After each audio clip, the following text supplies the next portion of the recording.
حضور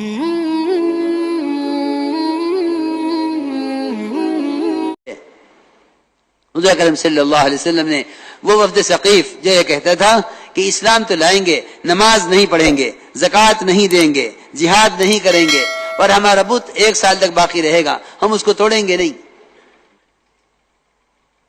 اس شرط کے ساتھ اسلام لاتے ہیں۔ آپ صلی اللہ علیہ وسلم نے ان کو مسجد میں رکھا اور صحابہ سے فرمایا کہ میں نے ان کو مسجد میں اس لیے رکھا ہے تاکہ اعمال مسجد ان کے دلوں کو اسلام کے لیے نرم کر دیں۔ جب ایک کافر کا دل مسجد کے ماحول سے اسلام کے لیے نرم ہو سکتا ہے، جب ایک کافر کا دل مسجد کے ماحول سے اسلام کے لیے نرم ہو سکتا ہے، تو ایک مسلمان کا دل مسجد کے ماحول سے دین کے لیے تیار کیسے نہیں ہو سکتا؟ اس لیے میرے دوستو، بزرگوں، عزیزوں، مسجد کو ملاقاتوں کے دوران عمل سے خالی نہ چھوڑو، کیونکہ دعوت باتوں کی طرف نہیں ہے، دعوت ان اعمال کی طرف ہے جن اعمال میں مشغول رہنے سے اور جن ماحول سے دل پلٹتے ہیں۔ آپ اندازہ کریں، طفیل ابن عمر دوسی رضی اللہ تعالیٰ عنہ وہ جب مکہ مکرمہ آئے تو قریش نے طفیل ابن عمر دوسی کو آپ صلی اللہ علیہ وسلم کی دعوت سے ڈرایا اور یہ کہا کہ طفیل، نہ ان کی بات سننا نہ ان سے بات کرنا، اس لیے کہ جو ان کی بات سنتا ہے وہ ان کا ہو جاتا ہے۔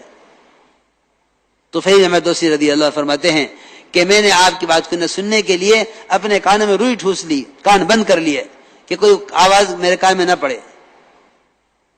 فرماتے ہیں کہ اچھی طرح کان بند کر کے میں مسجد حرام میں داخل ہوا اور میں آپ کی بات سننا بھی نہیں چاہتا تھا، لیکن حرم میں داخل ہوتے ہی میں نے دیکھا کہ آپ صلی اللہ علیہ وسلم کعبے کے پاس نماز پڑھ رہے تھے۔ فرماتے ہیں کہ میں اندر گیا تو میرے دل نے یہ کہا کہ طفیل، تجھے ان کی بات سننی چاہیے، تجھے ان کی بات سننی چاہیے، تجھے ان کی بات سننی چاہیے، اچھی ہوگی تو قبول کر لوں گا اور بری ہوگی تو چھوڑ دوں گا۔ فرماتے ہیں طفیل ابن عمر دوسی رضی اللہ تعالیٰ عنہ کہ میں نے کانوں سے روئی نکالی اور میں نے آپ کا کلام سنا اور اسلام اسی وقت قبول کیا، اور اتنا ہی نہیں بلکہ آپ سے کہا فوراً کہ یا رسول اللہ، میری قوم میری بات مانتی ہے، میں اپنی قوم کو جا کر دعوت دوں۔ اللہ کی شان، جو کان میں روئی ٹھوسے ہوئے تھے مسجد سے باہر، انہوں نے مسجد میں آ کر بات سنی اور بات سن کر یہ عرض کیا کہ اپنی قوم کو جا کر دعوت دوں۔ چند سال میں 80 خاندان، قبیلہ دوست کے 80 خاندان ان کے ذریعے اسلام میں داخل ہوئے، جن کو لے کر یہ خیبر کے موقع پر پہنچے حضور اکرم صلی اللہ علیہ وسلم کی خدمت میں۔ جو خود بات سننا نہیں چاہتا تھا، وہ 80 خاندانوں کے اسلام میں داخل ہونے کا ذریعہ بنا ہے۔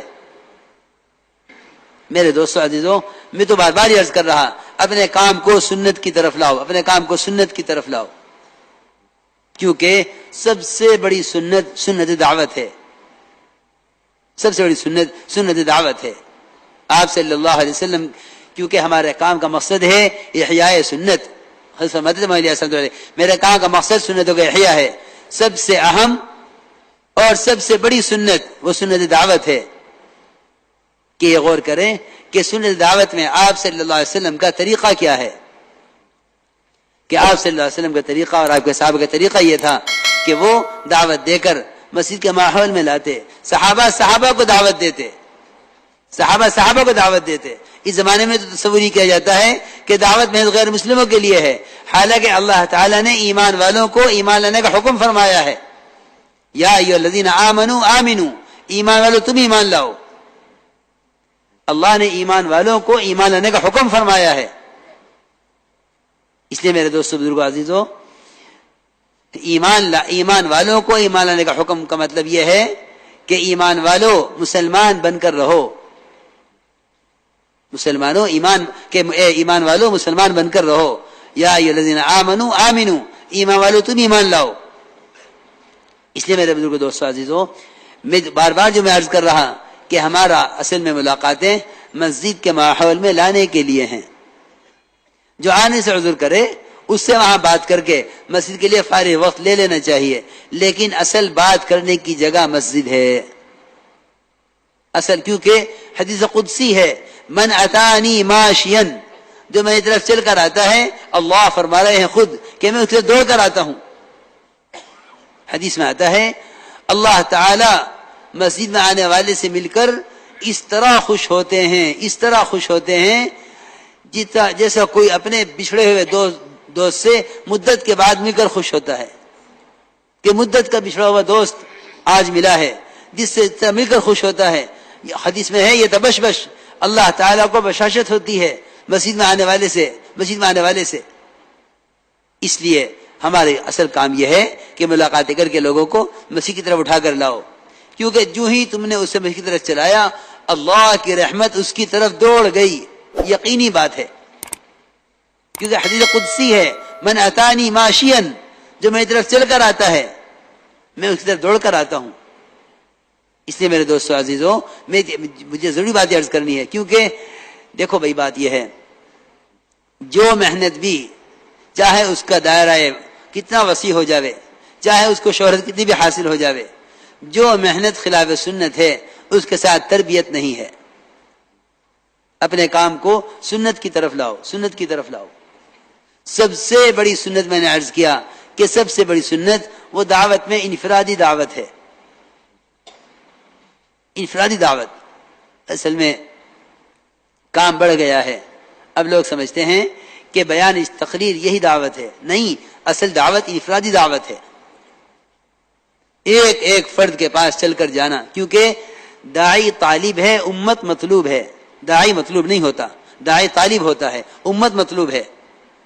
اس لیے میں عرض کر رہا کہ انفرادی دعوت اصل ہے. ایک فرد کو دعوت دینا، ایک فرد کو. مولانا الیاس صاحب رحمۃ اللہ علیہ فرماتے تھے کہ میرے نزدیک، میری بات ذرا غور سے سننا بھائی، میرے نزدیک انفرادی دعوت دینا ایک فرد کو اتنا اہم ہے کہ اگر کوئی شخص نفل نماز میں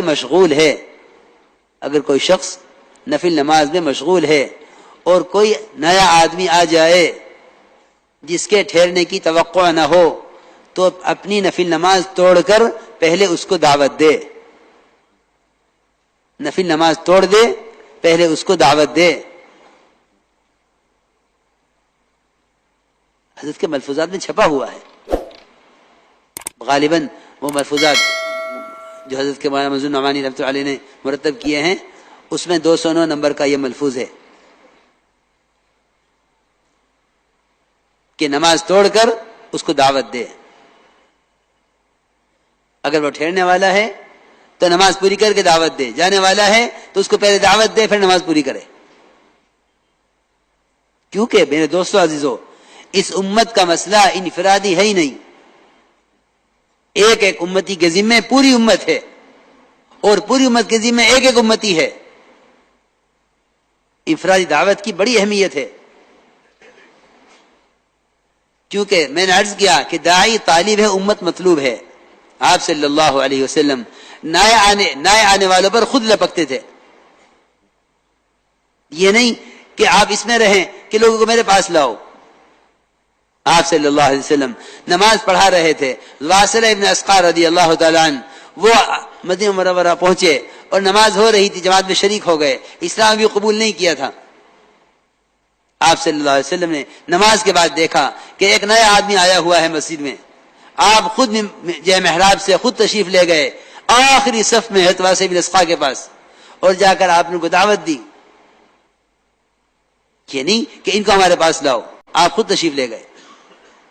بلکہ میں تو یہ عرض کر رہا تھا کہ اللہ تعالیٰ کی غیبی نصرتیں انفرادی دعوت کے ساتھ ہیں. اللہ کی غیبی نصرتیں انفرادی دعوت کے ساتھ ہیں. کہ آپ صلی اللہ علیہ وسلم اپنے صحابہ کرام کے ساتھ آپ سفر میں تھے. عبداللہ ابن عمر فرماتے ہیں کہ آپ سفر میں تھے، آپ کے صحابہ آپ کے ساتھ تھے.